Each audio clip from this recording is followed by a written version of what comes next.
Del archivo a la comunidad. Notas sobre la creación de recursos didácticos derivados de procesos de documentación lingüística. El autor inicia planteando las siguientes preguntas. ¿Qué pasa con los registros lingüísticos que se obtienen de un proyecto de documentación? ¿Cómo pueden ser aprovechados estos registros por las comunidades?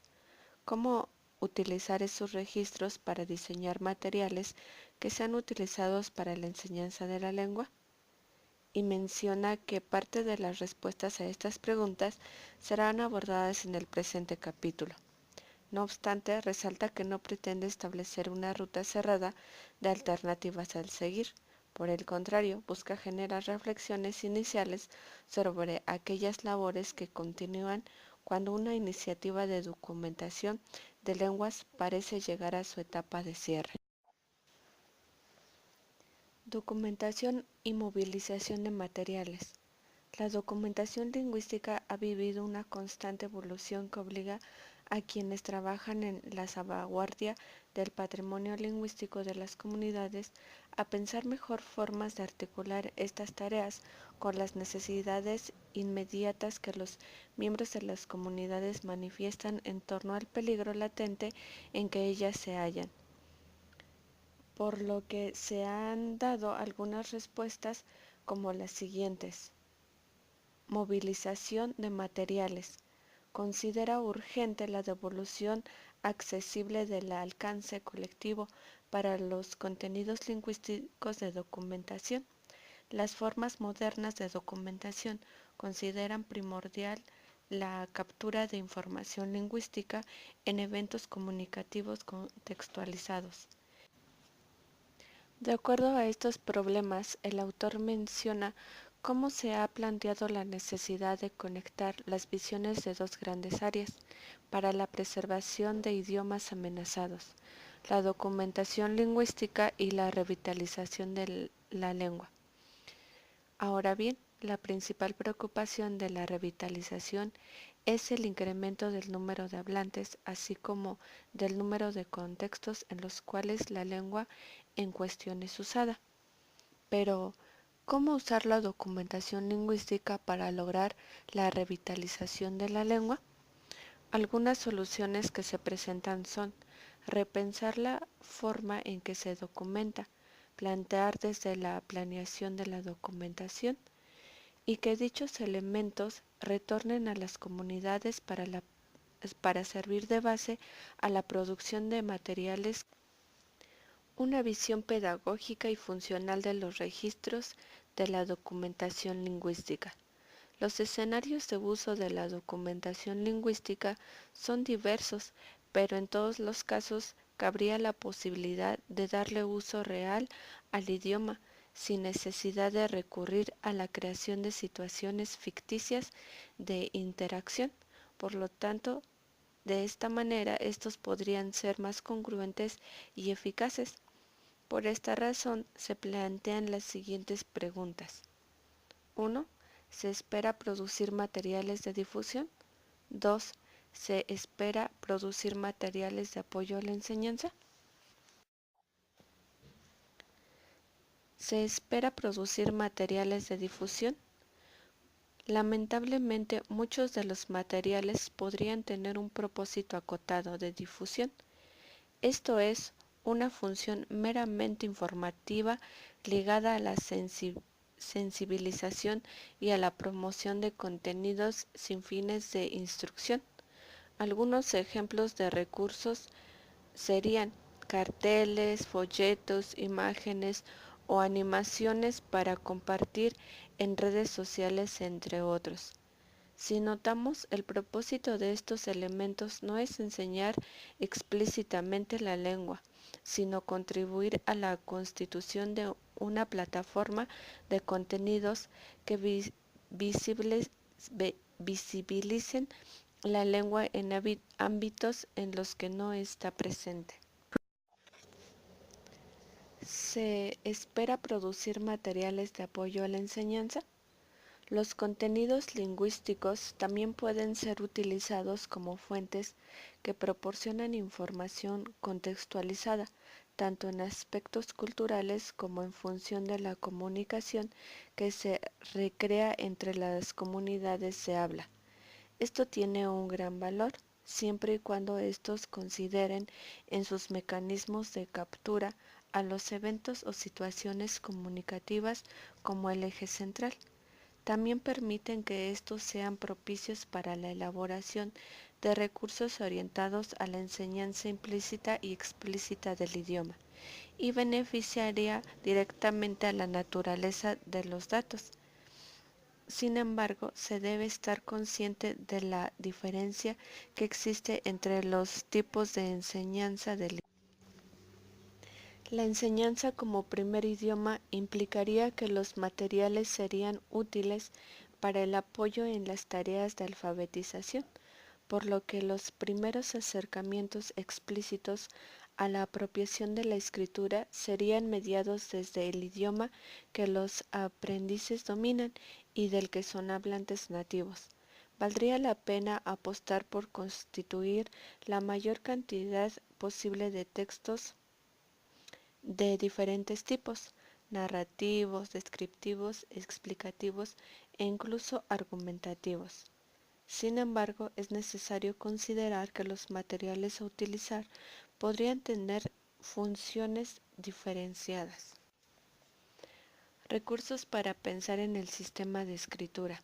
Se puede contribuir al análisis del sistema de escritura mediante alfabetos móviles, juegos de memoria, loterías de nombres, tarjetas de asociación simple de conceptos o figuras, vocabularios temáticos, crucigramas, sopa de letras, hojas de trabajo o láminas con ejercicios de producción controlada. Pueden ser utilizados los resultados de tareas de licitación, tanto de léxico en aislamiento como de frases en contexto.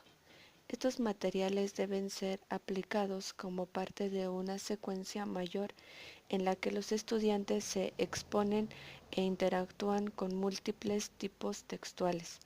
Estos materiales son útiles para la reflexión. Recursos para ejecutar acciones a partir de textos. Estos insumos pueden ser eficaces para acercar a los aprendices a procesos de decodificación que los lleven a realizar acciones concretas en su entorno. Los textos de tipo explicativo son fundamentales para dar origen a este tipo de material, que se constituirá en recetarios, instructivos, manuales de experimentos o incluso en videos de orientación. Sus objetivos son desarrollar habilidades lectoras, entender la función apelativa de la lengua escrita, incorporar principios de orden, entre otros aspectos.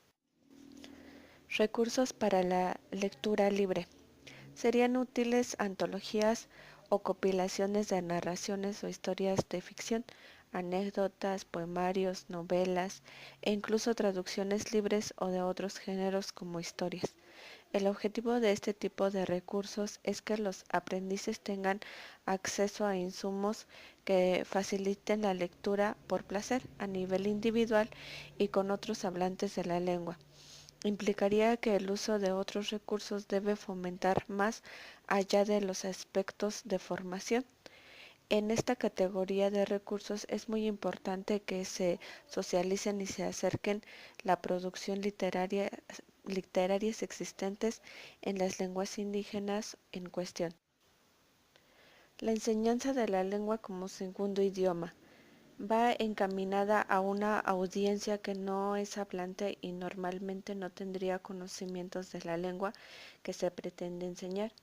Puede darse en grupos de todas las edades, desde niños hasta adultos.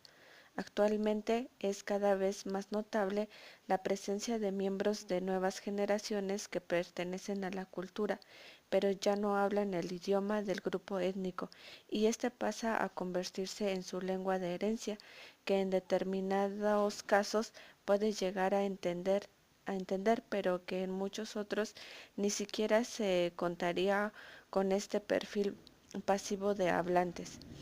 Los materiales tendrían que fomentar que la lengua por aprender se entienda oralmente y se hable, se escriba y se lea.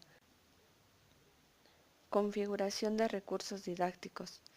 Cuando se diseña y desarrollan materiales orientados a la movilización de información lingüística, es necesario considerar las características que definirán su configuración y habrá de prestarse atención a los dos siguientes rasgos. 1. Presencia de lengua. 2. Formato de distribución. Presencia de lenguas. Los materiales pueden ser monolingües o multilingües. En el caso del primer tipo, son mucho más eficaces en contextos de enseñanza de lenguas como primer idioma. Todo material de apoyo a la alfabetización debe ser esencialmente monolingüe, y en la enseñanza de segundas lenguas se aplica el mismo principio para lograr una inmersión total para los aprendices. Los formatos bilingües tienen como objetivo también llegar a la población no hablante y contribuir a la sensibilización de la diversidad, situación que se repite en producciones de literatura en lenguas indígenas. Es notorio entonces que en contextos de enseñanza y aprendizaje prevalecerá el diseño monolingüe. Formato de distribución. Debe pensarse si los materiales a desarrollar deberán ser usados en un medio digital o físico. En contextos de enseñanza se prefiere siempre el uso de materiales impresos que permitan ser usados en actividades de interacción entre alumno-alumno o alumno-profesor. En el caso de los materiales para difusión, será mucho más efectivo utilizar recursos digitales que se distribuyan de manera masiva. Los digitales pueden prepararse para su uso exclusivo en línea.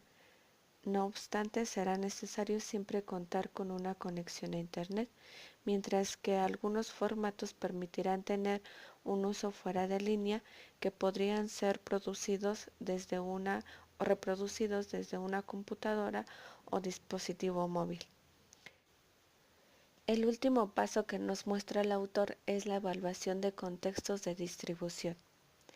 En este nos menciona la importancia de los espacios en los que los materiales pueden ser utilizados.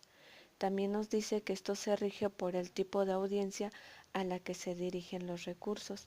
Por eso es muy importante pensar en el público en particular al que va dirigido, o bien en opciones no formales de enseñanza como recursos o repositorios en línea de perfiles autodidácticas. Es importante evitar el desarrollo de materiales que no distingan un propósito claro de enseñanza o de difusión, y aquellos que sí lo distinguen tienen que articularse lógicamente con el proceso general que sustenta. En la actualidad existe mucha documentación en lenguas indígenas que no es utilizada de una manera más práctica. En la presente lectura se nos han mostrado algunas sugerencias que podemos seguir para utilizar esa información y que no se quede simplemente en libros que no son realmente utilizados ni por la comunidad ni por personas que quieran aprender la lengua.